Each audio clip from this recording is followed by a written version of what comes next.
Space, the final frontier. This is the Observer's Notebook, the official podcast of the Association of Lunar and Planetary Observers. Its mission to explore the solar system, to seek out new observations and data, to boldly go where no podcast has gone before. And now the host of the Observer's Notebook, Tim Robertson. Hello and welcome to episode 66 of the Observer's Notebook, the official podcast of the Association of Lunar and Planetary Observers. I am Tim Robertson, the host of the Observer's Notebook, and also I coordinate the training program within the ALPO. I want to thank you for downloading and listening. The ALPO collects and analyzes observations of various solar system bodies and associated phenomena, and we publish these in detailed reports concerning these bodies in its quarterly publication known as the Journal of the Association of Lunar and Planetary Observers. This podcast depends upon donations from you, yes, you, our listeners, to keep it alive. If you enjoy what you hear on the podcast, you can donate to it via Patreon by giving as little as $1 a month. If you feel even more generous, for $5 you receive early access to the podcast before it goes public. For a monthly donation of $10, you receive a copy of the Novice Observer's Handbook. For $35 a month, you receive producer credits and 1 year's membership to the ALPO. You can help us out by going to www.patreon, that's patreon.com/Observer's Notebook. If you would like to join the ALPO, you can for as little as $18 a year. For more information, visit us on the internet at www.alpo-astronomy.org. And we're also on the Facebook. Just search for ALPO Astronomy. And also this podcast has a Facebook page as well. Just search for Observer's Notebook.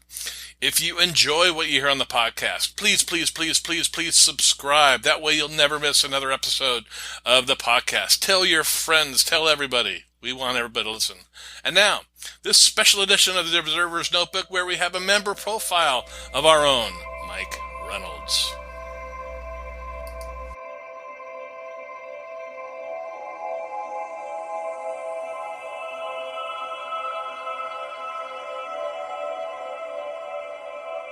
All right, I'd like to welcome everybody back to the Observer's Notebook podcast. We have a special edition today, a member profile of a longtime ALPO member, our Eclipse expert, past director of the ALPO. Yes, I'm speaking about Mike Reynolds. Welcome to the podcast, Mike. Hey, it's good to be here, Tim. Thanks so much for inviting me in again. Now, when I do these profiles, I go on the internet and I search around to see what I can find, and you have a Wikipedia page. Yeah, and I didn't even do it. I'm like, holy wow, there's a lot of stuff to talk about today, so I hope everybody just sits back with a cup of coffee and relaxes and enjoys their little conversation here. Or you may need a beer or a moonshine or something for this one. Who knows? There you go. Well, why don't you just give everybody a general background about yourself? Well, it's one of these things that goes back really to when I was a kid. You wonder sometimes how teachers influence people. When I was in first grade, believe it or not, my teacher rolls on a TV set and says, "Today, boys and girls, we're going to watch America's first astronaut." It was the launch of Alan Shepard. And I got hooked into space. I don't know why or what there was about that. I went home. My parents said to themselves, "Where did this weird kid come from?" And I just kept this interest in space and in astronomy. They bought me my first telescope for Christmas a couple years later. It was a 2-inch diameter Gilbert reflector. A Gilbert reflector? Yes, 2-inch diameter, okay? I have never heard of that. Hey, it's really something special. I still have it, by the way. Oh, that was going to be my next question. Good. I still have it. In fact, think about it. We all probably have eyepieces bigger than this telescope. And so I'd go out. I really couldn't see much more than the moon with it, yet it just continued to spur my interest, and I became more and more interested, built my own telescope and did science projects on astronomy and went off to college thinking about majoring in music, believe it or not, and decided, this astronomy and science stuff's pretty special to me. Now, are you a musician? I am. I play saxophone. Really? Yeah, jazz sax or alto? I play. I have an alto and a tenor, And so I'm really into jazz music. I play the sax, so it's kind of an odd combination for someone who has a PhD in astronomy and science education. You know, you have this guy that also plays saxophone, but I decided to go into the sciences, and so ended up getting my bachelor's degree. Couldn't find a job when I got out for astronomy because it was kind of that lull in the space program. They weren't hiring astronomers, so I went to education. I started teaching high school, and I guess I was pretty decent at it. So I went back and got my master's degree, and as a high school teacher, I ended up going back to the high school where I graduated from, which was really kind of a hoot. And I taught physics, chemistry, and students just seemed to like the way I taught. I ended up being selected as the 1986 Florida State Teacher of the Year, which was kind of an amazing thing. As I'm thinking, you know, these people, there's so many great teachers. Why did they pick me? You know, I'm a physics teacher, for goodness sakes. Why would you pick a physics teacher? And in my thinner days, I like to say I was one of the national finalists in the NASA Teacher in Space program. Well, let's talk about that. Let's talk about that for a second. Now, okay. Is this the Krista McAuliffe program that? Yes, it is. Yes, it is. I knew Krista quite well. Still good friends with Barbara Morgan, who was her backup and eventually got to fly. And, you know, it was both one of these things, we got to do some really great things. You know, some great programs, some training, and meeting a lot of astronauts.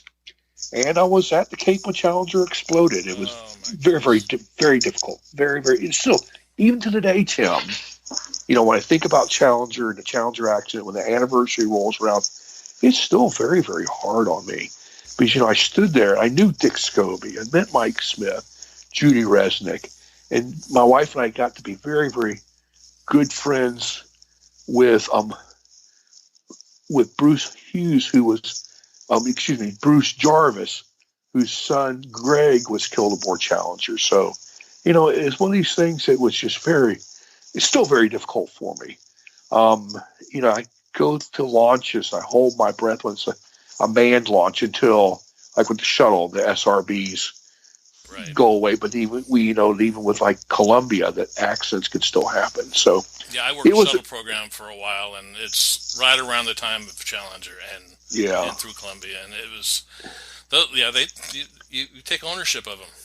You do, you really do. People do take ownership of them, and you know, it's one of these things that, what do? Do you stay home and hide in the closet and say, "Oh, it's too dangerous out there. We can't do this anymore"? No, you fix your problems and you move on ahead, and you know, you do it also because you don't want these people, both Columbia and Challenger's crews, to have given their lives for nothing. You got to continue pressing ahead. So, you know, it's one of these things. There's a whole conversation we can have just on manned spaceflight, I presume, and with the unbelievably hard to believe that it will have been 50 years since the Apollo 11 landing in 2019. Hard, it can't be 50 years, but it will have been 50 years. It boggles my mind that we're not launching people into space.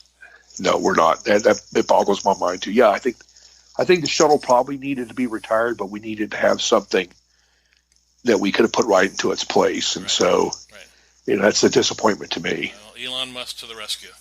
Yes, sir. You're right, and thank goodness he's doing what he's doing, because you know, we need to have our access to space. Yes, we do. Very, very, very true. Now, you live in Florida? Live in Florida. Is you born and raised there? Born and raised there, but wasn't always here. After I got my PhD, actually, it's interesting. After the Challenger accident, I did some work for the Department of Education and for NASA, and traveled the world, basically, mostly in the Southeast, but traveled, talked about the Challenger accident and why spaceflight was important. Finishing up my PhD, and then right after that, I was offered the position of executive director of the SPO Observatory, which is in Oakland, California. Right. And so the idea was to build a brand new facility. And so I had the honor of serving as executive director, leading us through the fundraising and the design, the staffing, the building and opening of the new SPO Space and Science Center in Oakland. And, you know, it's a very fine facility. I'm very proud of what we as a team were able to create. It's got a wonderfully active astronomy club and the East Bay Astronomical Society. It's got great support from the city, the school district, and the parks. And it's got some very fine telescopes, too. Two really wonderful old refractors, a 20-inch Brashear on a Warner and Swayze mount, and then an 8-inch Alvin Clark. And then a brand new 36-inch reflector. I mean, just a great, and it's open to the public. The public can go up there and use these scopes. So yeah, it's an amazing facility. It really is. It is. So I spent, 12 years out there, and it was a great opportunity. Then my mom and my wife's mother both came down with cancer, and we just could not go back and forth. We decided the important thing would be, let's just go home and take care of our parents. I came back here, and my wife took care of her mom. I took care of my mom. We helped each other out. And I came on with the college and started as a professor of astronomy. Then, for some crazy reason, they offered me a dean's position. I guess I figured I had some experience at Chabot. And so I served as a dean for 10 years and went back to teaching about 3 years ago.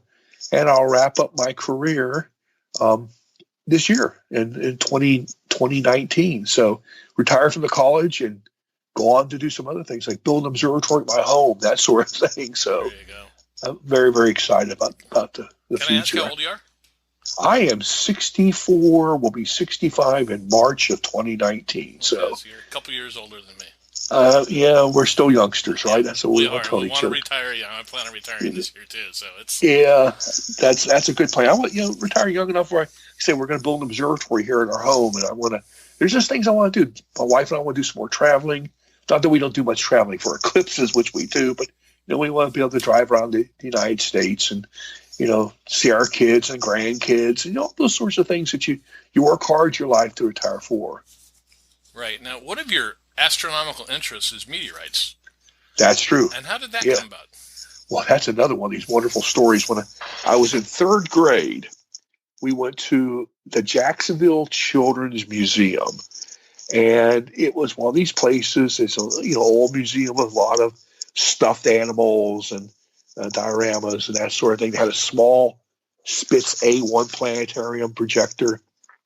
And after we went to the museum, which I loved, we went to the gift shop.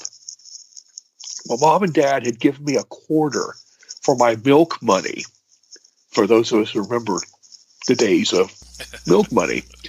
And lo and behold, I go into the gift shop, and there in the very back is a small piece of Canyon Diablo meteorite. It was a quarter. I spent my milk money on this meteorite. So I went home and showed my parents, and I can just see their reactions to the day. What is wrong with this kid of ours? He has spent his milk money on a rock. And so that just got me interested in meteorites and some study while I was working on my PhD. Had opportunities to go out and do some research, South Pole and Antarctica to recover meteorites. I've written some books about meteorites. And even to the point now that I'm opening a small company, we're developing little meteorite kits for educators. So really? It's been kind of fun. It's been kind of fun. Been kind of fun to say the least. So there's something about holding this rock from space. When I do my astronomy college labs, and we'll talk about observing the moon. We'll go out because I make them observe. They've got to look through the telescope. They'll be observing the moon. I'll say, now hold this rock. This is a lunar meteorite. This came from that body you're looking at up there, or this recent Mars apparition. I've got some small pieces of Mars rock, Mars meteorite, should I say.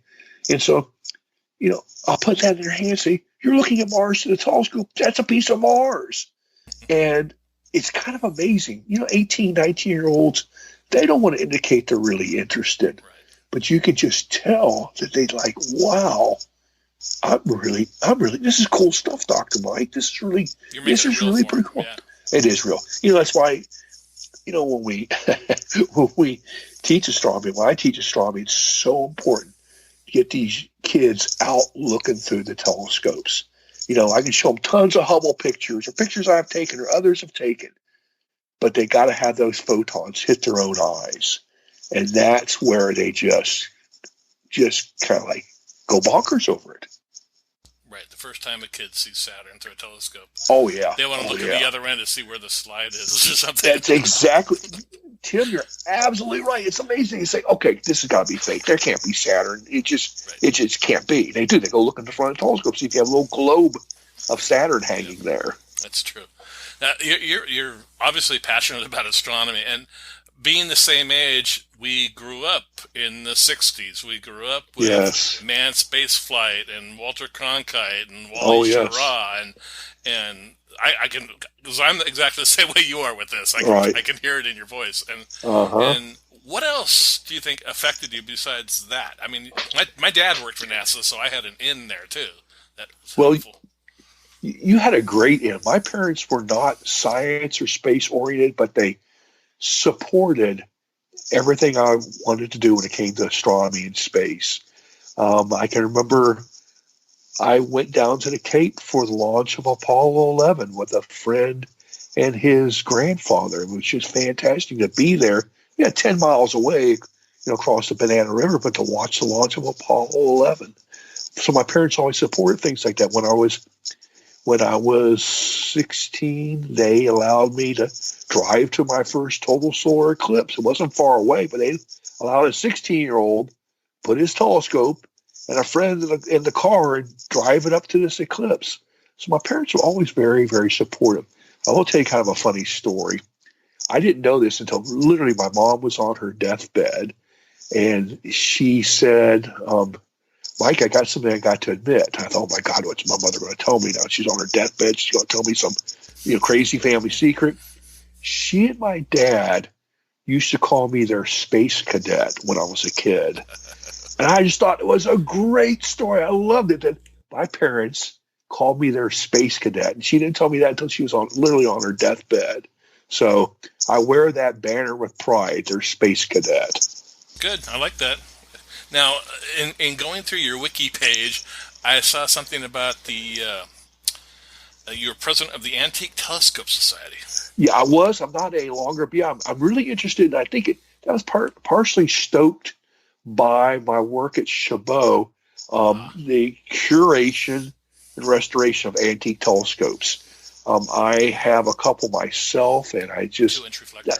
That's right. I have a 2-inch Gilbert reflector. That's my best antique.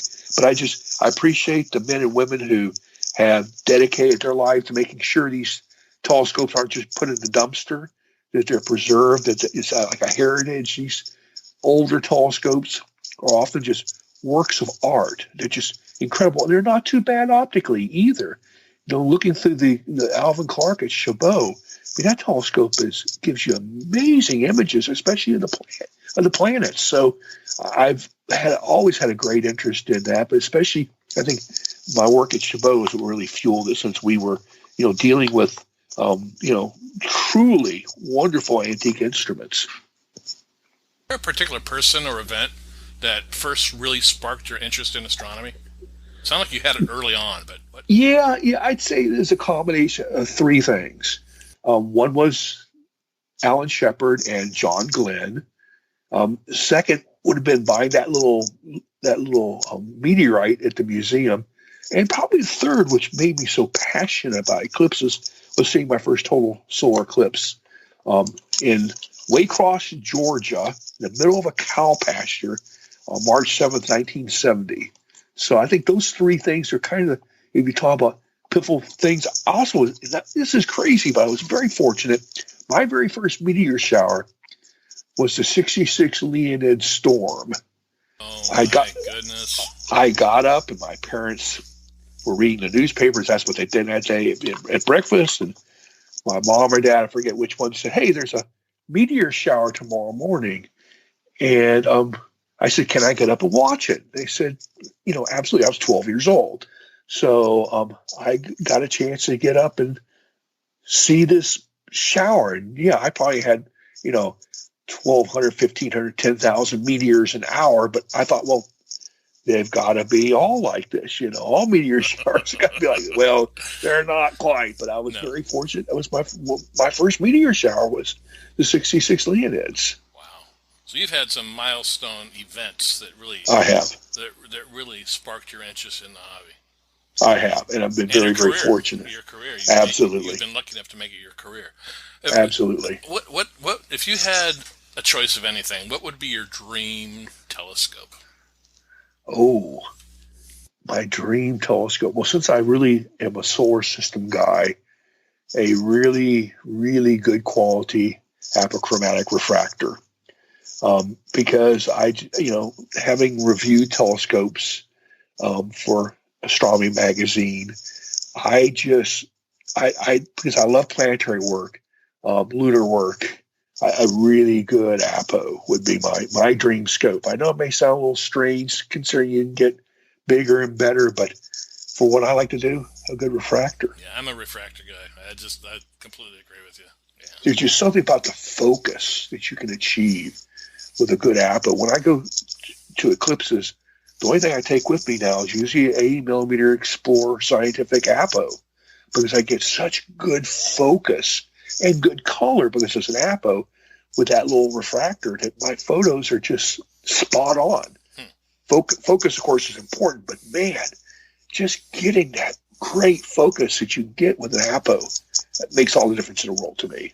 Yeah, what's your current observing equipment? What kind of telescopes do you currently have? Well, let's see now. I have everything from a couple of ALPOs, which I use probably more than anything else. I have a 17-inch Dob, which I haven't used a lot recently. I have some Schmidt Casses. I have a Meade, which I really like, by the way, a Meade 7-inch Mac. That thing is really an incredible scope. I mean, when I look at objects with that 7-inch Mac, it's just really, the background is very dark, almost, I call it velvety. It's just a very, very fine telescope. Unfortunately, it's the Meade 7-inch Maxitop. I don't even think they even sell them anymore. And they weren't very popular. So I think they were much more expensive, like the 8-inch Schmidt Cassegrain. And, people just didn't see paying that extra money. But I'm going to tell you, I looked at a whole bunch of those once at a Winter Star Party when Scott Roberts was with Meade. And he had, 14-inch and a 10-inch and, an 8 in the Mac. So I went from telescope one night at the Winter Star Party looking through these. I was blown away by the Mac. Absolutely blown away by the Mac. Just, again, that background was just, I don't know how else to describe it, Tim, but velvety black. Wow. It was just really pretty special. Huh. All right. What any other type of equipment you've got? Some cameras and some lenses and that sort of thing. My wife will tell you I have too many telescopes, but that's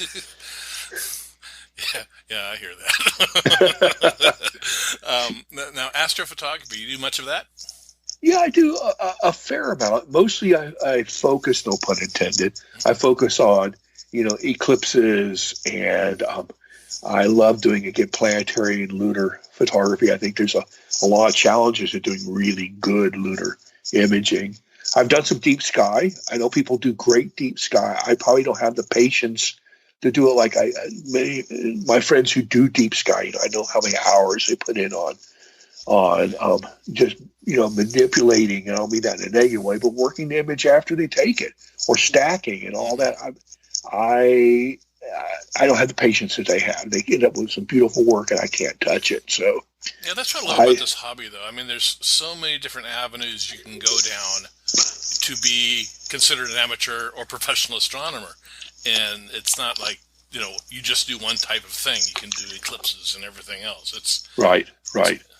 And of course, we have people in amateur astronomy that are armchairs. We have people who love doing outreach, and have people who love doing astrophotography, or just, sketching deep sky objects, or sketching Jupiter, or whatever it is they're interested in. It's kind of like professionals too. There's such a variety of interest in professional astronomy that, it's wonderful. I love sitting and talking to friends who are professionals and hearing the work they're doing, because it's so different than what I've done. Yeah. Now, you've held the position of executive director for the ALPO. What brought you to the organization? Well, my first ALPO convention was in Memphis, Tennessee, and I want to say it was 1971. And at that convention, I met Walter Haas and many of the others who were involved. And I was already drawn. That was the year of the really superb Mars opposition. Right. Yeah, I was really drawn to the ALPO because then I thought these ALPO recorders, as they were called back then, were just wonderful observers. And so I've been involved with ALPO since 1971 in one form or the other.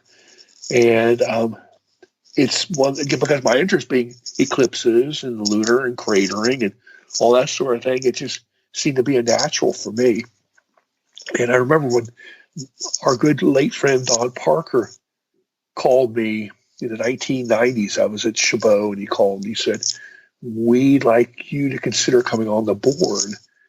And I was like, wait a second. It was just a few years ago, Don. I was a kid attending ALPO meetings and meeting folks like, Walter and others. I'd known Don for a number of years.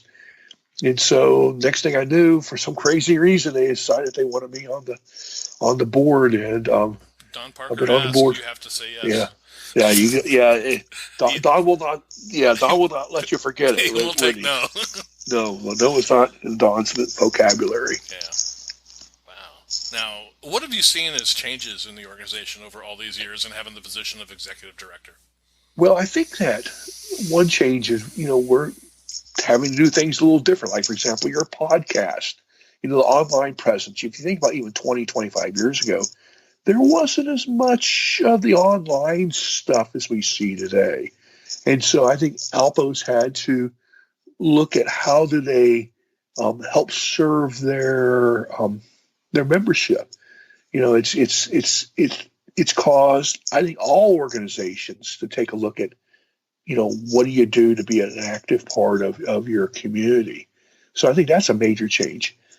I think Ken Poshedley has done an absolutely phenomenal job with our journal. I know that when Walter first started, those were the days that you did maybe a graph, and it was a great start. And then when John Westfall took over, he brought it up another level. And Ken, I'm telling you, that journal is it's fantastic. It's absolutely fantastic. It's a professional publication now. It absolutely is. So it's something that we as members. The other thing I think is a challenge, Tim, is how do we attract new members? How do we make sure that ALPO is still relevant? And so I've tried to work with students over the years. And in fact, our new assistant eclipse coordinator, Keith Spring, is a student of mine that I've been mentoring, and he's working with me on eclipses. So, we need to get people involved. And it's, in some ways, it's more difficult because of technology today. And in other ways, it's more important than ever. But I go back and I look at what motivated you, what motivated me, and I think it was a space program. Space program, yeah. And yeah, we have a space program, and this InSight mission, seeing the crazy handshake and stuff, that's exciting to see. And seeing the ages of these kids that are in mission control, I look at them and I'm like, okay, you've at 26, you've reached your career goal. Now what are you going to do, Yeah, what do you do? I mean, seriously, look at that. Look at Curiosity. Look at, go back and take a look at, OSIRIS-REx and its arrival at Bennu. I mean, these are, and you look at the kids. Times.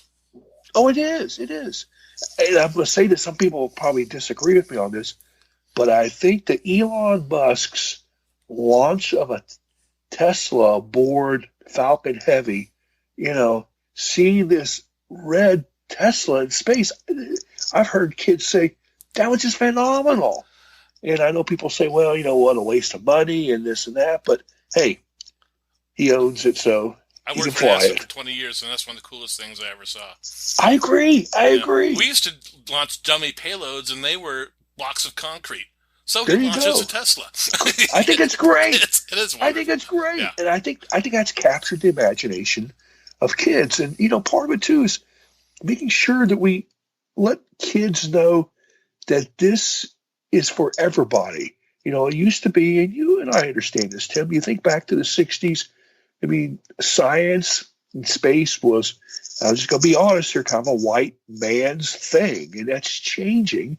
We just need to make sure that, we continue to encourage all kids to, hey, get out and look up.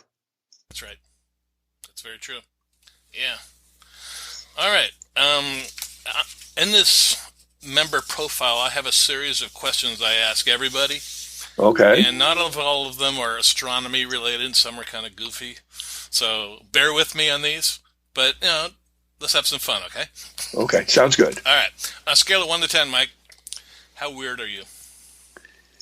Oh, it depends who you ask. I'm asking you. Okay. I'm probably about an 8. An 8. Why would you say 8? Because I love talking space. I get really excited about it. And some people look at that passion and just roll their eyes. So that's okay. I don't mind being weird in that way. Okay. 8's good, too. I'm right around there, I think. What is the furthest you have traveled for an astronomical event? I assume it's an eclipse. Yeah, let's see. Well, I have gone to Antarctica to collect meteorites, so maybe that's the furthest. That's good.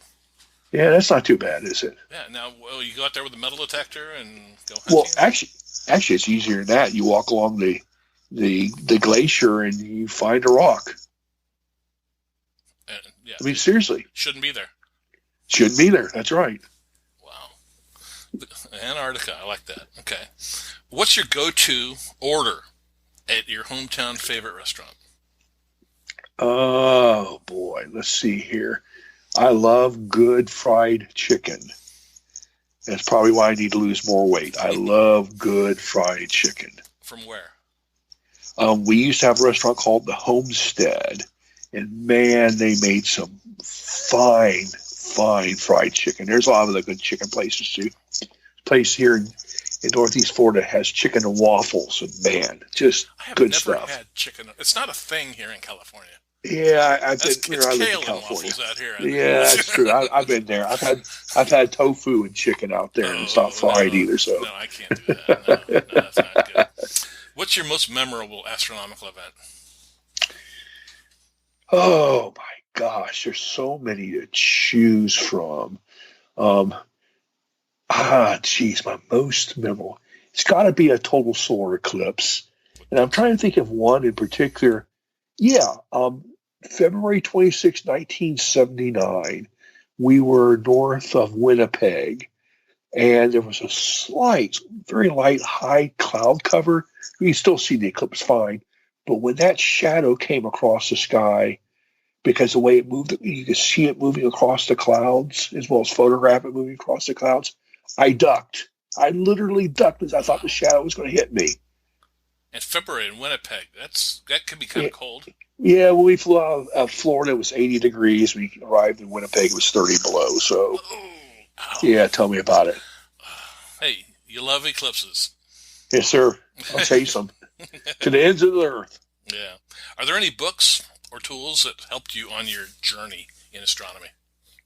When I was a kid, a lot of those golden books, like on stars and planets, I still got them. I love those golden books, a golden book about stars, a golden book about planets.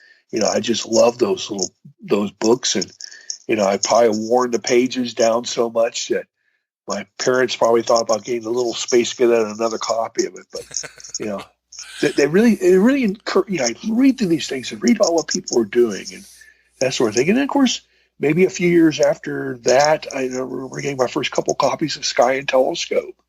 I really look forward to getting that magazine and looking through it and seeing the telescopes that people offer for sale and reading about the observations people were making.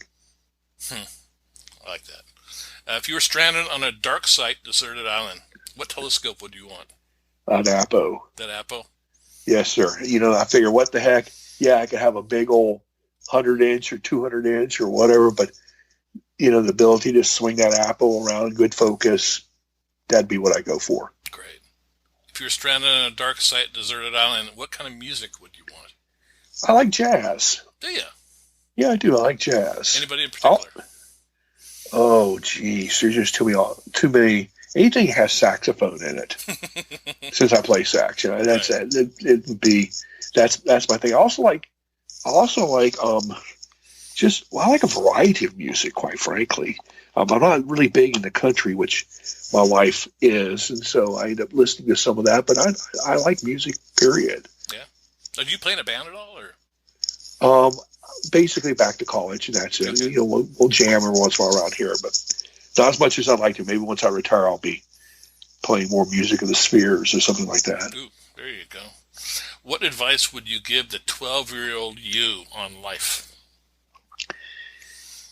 Be prepared for changes. Be prepared for a wonderful opportunity to see things that I can't even begin to think of. I look back to myself when I was 12, and I think about, what my expectations were at that time. I've far exceeded anything I thought I'd ever be able to see or do or that sort of thing. And I think another piece of information, which maybe people will appreciate, I'm very much so a family man. Family and friends are very, very important, and every day is a gift. Very good. Okay, here's a tough one. Cake or pie? Oh, Lord have mercy. How about pie cake? How would that be? Pie cake. I really like a good slice of apple pie with some vanilla ice cream. There you go. Yeah. Nice warm apple pie. That vanilla gets under and just kind of starts melting into the pie. Ooh. Okay. Good stuff. Sounds good. And who has had the single most influence on you in regard to astronomy?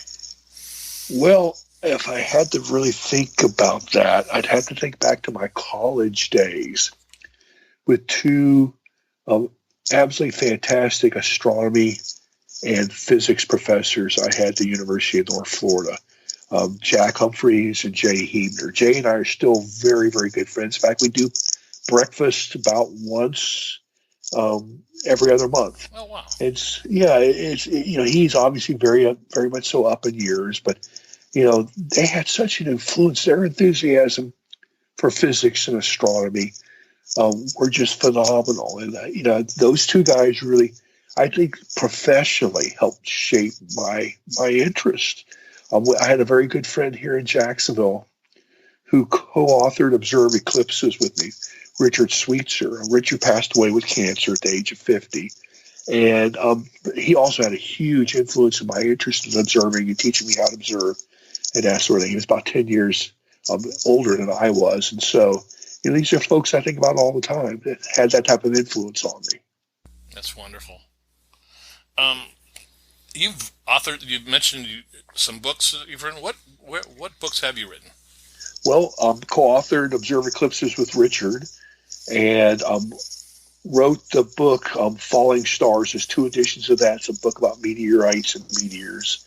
Binocular Stargazing, co-authored with Jay Hebner and Terry Smith. Jay's that college professor, college astronomy lab book for Prentice Hall.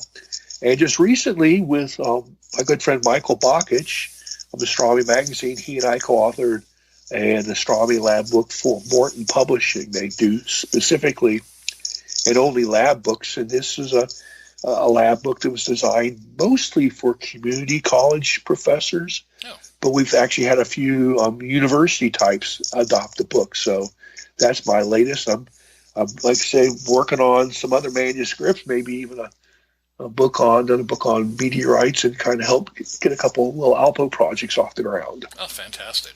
Fantastic. Is there anything else you'd like to share with our listeners?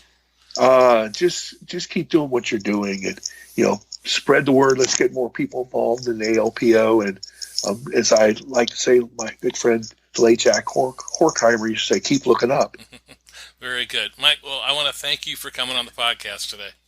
You're welcome, and it's always a pleasure, Tim. Appreciate all the hard work you do to pull this together for us all. Thank you very much.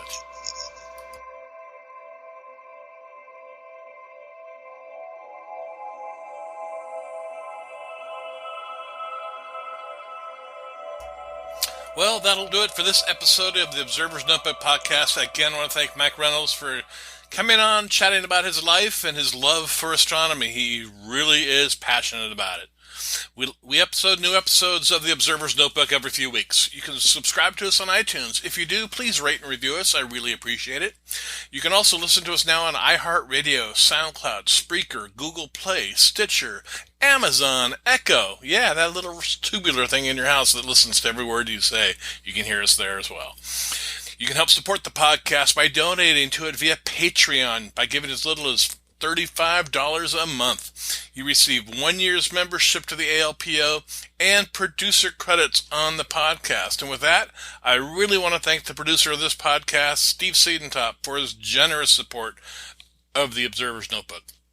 The link for Patreon as well as the link for the ALPO is in the show notes. You can contact me via email at cometman@cometman.net or at Twitter at @ObserversNBPod. Until next time. My hope is that you always have clear and steady skies. Thank you for listening.